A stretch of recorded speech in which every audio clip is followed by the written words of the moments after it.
Hello there, my name's Gary Sims from Android Authority. Now, over the years, smartphone makers have had this trend of producing mini versions of their flagship devices. Do you remember the S5 Mini or the Galaxy S4 Mini from Samsung? Well, now, following the success of the OnePlus One, OnePlus has effectively taken the internals of that phone and put them into the OnePlus X. But the OnePlus X has a smaller screen, it's just 5 inches, down from 5.5 inches.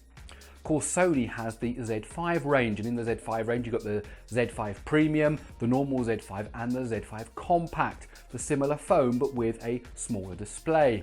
And Motorola has the Moto G, which in many respects is really a mini version of what we find in the Moto X range.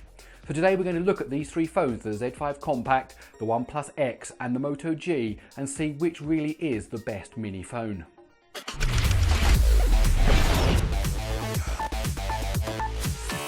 Now, before we dive into looking at these phones, I just want to address this idea that 5 inches is now a mini phone. If you remember way back, the first Android phone that came out had just a 3.2 inch display on it. And since then, phones have got bigger and bigger and bigger.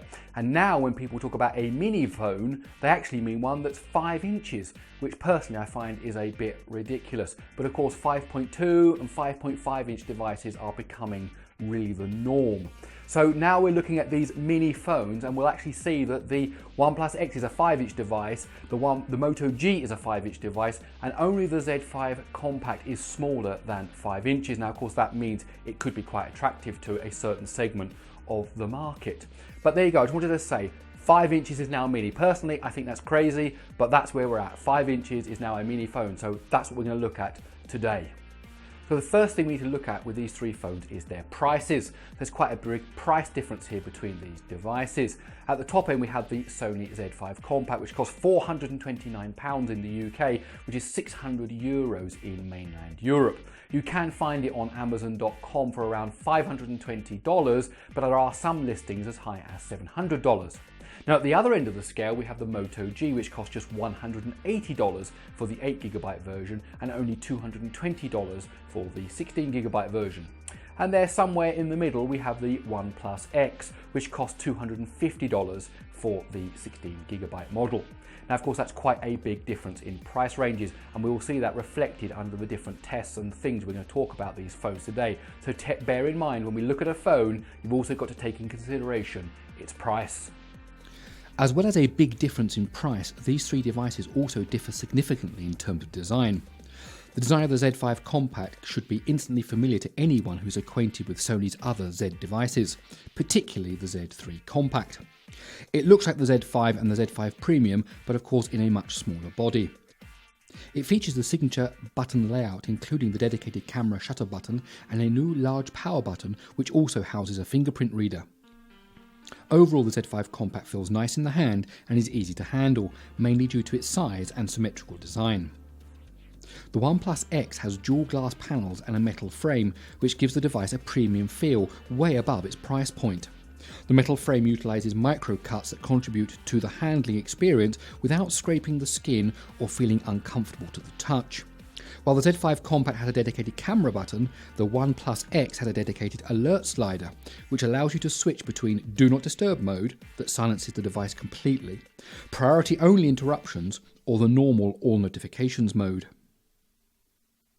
The Moto G is certainly the bulkiest of the three devices, mainly due to its curved back. But with the curved back, you get access to Moto Maker, which means along with a swappable backplate, users can now bring customization to the next level. Through Motorola's website, you'll be able to choose from front, back and accent colours, as well as personal engravings. As well as this high level of customization, the Moto G also has front-facing speakers and IPX7 water resistance, which means it can withstand immersion in water up to 1 metre for 30 minutes. So which has the best design? Well, that depends on what you want. The ability to customise the Moto G with Moto Maker is very attractive for those who want to personally define their phone's look and feel. Having said that, the Moto G is certainly bulkier than the Z5 Compact and the OnePlus X. Unfortunately, Sony has managed to put the volume rocker in the worst possible place on the Z5 Compact, which I personally see as a major design flaw. What this means is if you want subtle, slim and elegant, then the OnePlus X has the better design. If you want customization and bright colours, then go with the Moto G. Two of our three phones have a 720p HD display, while the other features a full HD screen. You might think that since the Z5 Compact is the most expensive of the three, then that would be the device with the HD display, but you would unfortunately be wrong. The Z5 Compact comes with a 4.6-inch display with a 720p resolution, resulting in a pixel density of 323 ppi. Although it must be said that the resolution and pixel density work perfectly well for such a small display, you are left feeling that for this price you should be getting something more. Having said that, the colour reproduction is good due to the tri-luminous display with its X Reality Engine enhancements. The OnePlus X features a 5-inch AMOLED display with a full HD resolution. Overall, the display experience is excellent and everything you'd expect from an AMOLED screen is there, including deep blacks and good levels of contrast. OnePlus has also taken advantage of the AMOLED display tech in its software by including an ambient display feature. It is triggered by waving your hand over the proximity sensor, which then causes the screen to show a minimal version of the lock screen for a quick glance at your notifications and at the clock. That leaves the Moto G, which features a 720p display. Unfortunately, because the device uses a 5-inch display, up from 4.5 inches from the original Moto G, the pixel density is the lowest in our group, at just 294 pixels per inch. However, the display is IPS, which gives it good viewing angles, and the screen is protected by Gorilla Glass 3. So clearly the OnePlus X is the winner here, full HD and AMOLED. There isn't much more that you could ask for. Although the Z5 Compact has a smaller screen, Sony has not compromised on the internals. The Z5 Compact uses an octa-core Snapdragon 810 backed by an Adreno 430 GPU and 2GB of RAM. There is a 32GB of internal storage and the option to add more via a micro SD card. The Z5 Compact is IP65 and IP68 water rated, which according to Sony means you don't have to worry if you get caught in the rain or you want to wash dirt off the phone under the tap. As for sound, the Z5 Compact features dual front-facing speakers, meaning that the sound is always projected directly upwards and outwards. The speakers can get quite loud, especially considering this is a 4.6-inch phone. However, at the highest volume levels, the sound does lose depth and can be a bit squeaky. When it comes to the battery, the Sony Z5 Compact features a 2700 mAh unit, which is more than enough for a small phone like this. You should be able to get 5 hours of on-screen time over a period of between 36 and 42 hours of standby. It also supports quick charge too, and don't forget it does include a fingerprint reader. Unlike the Z5 Compact and the Moto G, the OnePlus X uses a 32-bit processor rather than a 64-bit processor. This may seem like a real disadvantage for the OnePlus X, however the good news is that the company picked one of the best 32-bit processors available, the Snapdragon 801. The X also offers dual SIM support, however the secondary SIM slot also doubles as a micro SD card slot, which will certainly be appreciated for those who want more than 16GB. On the battery front, the OnePlus X packs a 2525 mAh unit, which is pretty standard for a phone of this size. With moderate usage, the device will allow you to have 3 hours of on-screen time, which we admit is pretty average. However, it's good when you consider the price point. The standby time, however, is quite impressive, though unfortunately there is no fast charging functionality. At this point, it's worth mentioning that the OnePlus X doesn't fully support 4G LTE in the USA because it lacks a couple of key bands. Although the international coverage is much better, those in the USA should think twice about getting this phone if 4G is a requirement. As I mentioned a moment ago, the Moto G packs a 64-bit processor. However, it isn't a high-end 64-bit processor. That doesn't mean it's lacking in terms of everyday usage, however, it isn't going to break any speed records. Accompanying the Snapdragon 410 processor is 1GB of RAM on the 8GB model and 2GB of RAM on the 16GB model. If you are going to buy a Moto G, I would really recommend going for the 16GB version for both the extra storage and that extra RAM. Although Motorola has included a removable back cover, the 2470 mAh battery is non-removable. However, that shouldn't be a problem as the Moto G has impressive battery life. You should be able to get 5 hours of on-screen time over a 16 to 18 hour day. If you do run out of charge, however, notice that there is no quick charge, which means you need to plan accordingly when you want to fully charge the phone again, which can take around 2 hours. So, In terms of hardware, the Z5 Compact is the clear winner. You get flagship processor, 2GB of RAM, NFC, a fingerprint reader, front-facing speakers and a great battery. Of course, the Z5 Compact has that premium price tag, so that's what you'd expect from it. When it comes to the other two, the processor is better in the OnePlus X. However, consumers in the USA would be better going with the Moto G. In terms of general performance, the Snapdragon 810 in the Z5 Compact provides a snappy user experience. The UI is smooth and there aren't any lags. You won't find yourself wishing there was a different CPU in this phone. Also, the gaming experience is very good.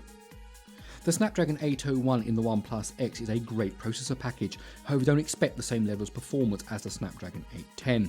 For daily tasks like writing emails, listening to music, watching the occasional video and general web browsing, the OnePlus X doesn't skip a beat. However, Josh did notice the occasional stutters during his review of the device. My personal feeling is that this is because of refinements that are needed in the Oxygen OS, because I didn't experience the same things with the Snapdragon 801 powered Zuck Z1. The Moto G is the slowest of our three devices, and it doesn't score very well in many of the benchmarks. Now, talking of the benchmarks, you will find full details of all the benchmark scores in the written companion that goes along with this video, and you'll find that on our website androidauthority.com. Looking at the performance result, it is clear that you get what you pay for. The better the performance, the more the device costs. The Z5 Compact is the clear winner. However, in terms of price performance, it seems that the OnePlus X has a lot to offer. And now we move on to the cameras. On paper, the camera in the Z5 Compact should be the best in our group. The Z5 Compact uses a 23 megapixel Sony Xperia RS sensor, comes with a wide-angle 24mm G lens and offers 4K recording. Also, the built-in app has a lot of features way beyond just HDR and panorama. In reality though, the results from the Z5 Compact have been disappointing when compared to other flagship phones. And in this lineup, the Z5 Compact camera performs as well as the others, but unfortunately not better. The OnePlus X comes with a 13 megapixel rear camera and uses face detection autofocus and has HDR. The camera application is the same as the one found with the OnePlus 2, which uses swipes on the viewfinder in order to switch between the various modes, which include slow motion, time-lapse and panorama. There isn't much manual control available, except for basically just picking whether you want to use HDR or not. The OnePlus X is guilty of some of the classic smartphone pitfalls. It's great in good lighting conditions, but quality deteriorates drastically as conditions worse, and taking shots will always require you to have a steady hand. This actually becomes a bit of an issue when you capture video, as it tends to get a bit choppy. As a daily shooter, the OnePlus X requires a little more diligence to get good shots, but for its price point, we really don't fault the camera that much. Unless you take a lot of video, that is. The Moto G also features a 13 megapixel rear camera and has an f2.0 aperture along with dual LED flash. The sensor is the same one that Motorola used in the Nexus 6, and it features a HDR mode plus is capable of shooting 1080p video. In daylight, the camera produces colours that are vibrant and captures an impressive amount of detail. In particular, HDR mode makes a big difference to images and does a good job in lighting up shadows. Daylight performance is definitely impressive, but sadly as the sun drops, so does the camera performance. The Z5 Compact comes with Android 5.1.1 Lollipop by default, and it will receive an upgrade to Android 6.0 Marshmallow at some point in the future. Sony has added a light skin on top of the stock Android experience and also included extra features and some Sony related apps. As well as the software for managing the fingerprint reader, there is a myriad of device connection options, including the ability to wirelessly play content on your Z5 to other devices. There is also a theme library, and under power management there are several different power standby modes, including stamina mode, ultra stamina mode and low battery mode. The OnePlus X comes with OnePlus's Oxygen OS, which brings a mostly stock-looking Android edition to the device. Much of it is really familiar since it's based on Android 5.5.1 Lollipop, and Lollipop inspires the interface, including a paginated app drawer and a quick settings menu. OnePlus have added a new feature called Shelf, where frequent apps, favourite contacts and user-defined widgets can be stored. There are different input options available, with users given the choice between capacitive keys or on-screen navigation keys, and there are also gestures like double tap to wake. The Moto G features a near pure Android experience based on Android 5.1.1, meaning you'll have access to the Google Now launcher with just a couple of Motorola specific apps thrown into the mix. The first of this is Moto Display, which shows you waiting notifications all the time automatically when you pick up the handset or pull it out of your pocket. Moto Display is very useful when you consider how many people don't carry a watch and check the time on their phone, and it definitely helps improve the battery if you're one of them. There is also Quick Gestures, which lets you accomplish simple things easily. A double flick of the wrist turns the flashlight on or off, while a double twist of the wrist launches the camera. However, this latter feature can be a little too responsive, meaning you might activate the camera just by picking up the phone from the table. If you want a stock Android experience, then you will get that from the Moto G. If you're looking for something more customized, then the Z5 or the OnePlus One might be giving you what you are looking for. However, overall, the three devices offer a good software experience and you won't be disappointed with any of them. And there you have it, my look at those three devices. Now, often when manufacturers make mini versions of their flagship devices, they cut down on the specs and they cut down on the price, and the mini version is nowhere near as good as the flagship version. Well, that isn't the case with the Compact Z5. It really is a flagship phone put into a smaller chassis with a smaller display. However, it comes with a flagship price. It really is quite an expensive device. And the OnePlus X and the Moto G are really half the price of the Z5 Compact. So if you were to ask me, Gary, if you had $550 and you wanted to buy a 5-inch or sub 5-inch display phone, what would you buy? Truthfully, I would buy two OnePlus X devices, or maybe I'd even buy a OnePlus X and a Moto G and then use the spare change to treat my family to a nice day out. Well, why don't you use the comments below to tell me what you think about these three devices. Is any one of them a favourite of yours? Also, while you're there, don't forget to subscribe to Android Authority's YouTube channel. Use the links here above to find us on social media, to find me on social media. And also don't forget to look at the videos on the side for other videos that we are producing for you. And as for me, I'm going to see you in my next video.